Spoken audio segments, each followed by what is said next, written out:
So my name is Chris Martin. I'm Development Director here at English National Opera, which means that I, along with my team, look after all of the donors and sponsors to the company, which means that the company can do so much more than would otherwise be possible. So my favourite E&O production is, without a doubt, Tim Albury's production of Peter Grimes with language in the title role.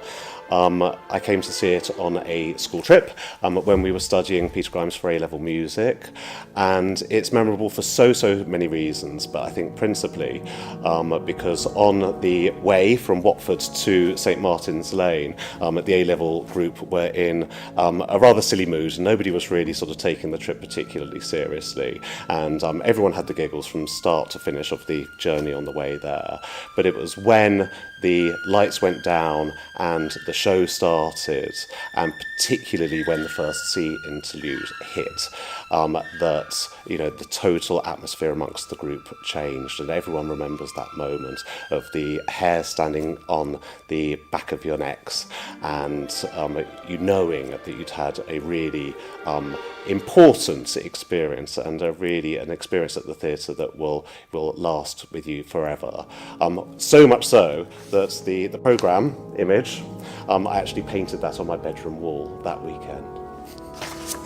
So my favourite memory of the London Coliseum was, of course, my first time visiting. Again, it was a school trip. I was very lucky that our head of geography, Mr. Kitchener, who is still a friend of English National Opera to this day, so thank you for your support, would organise these trips to English National Opera at the London Coliseum.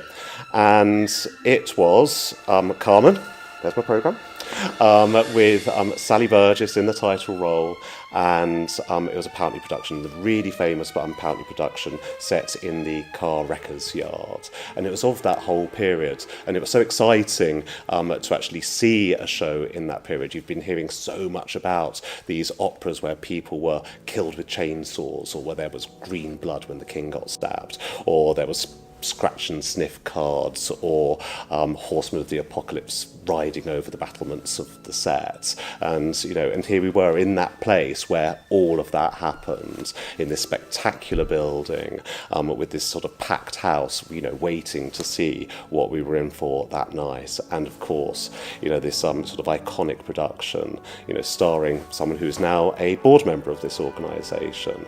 And the lights suddenly went down on the first note of the overture, and it was one of the most memorable times, but indeed the first time.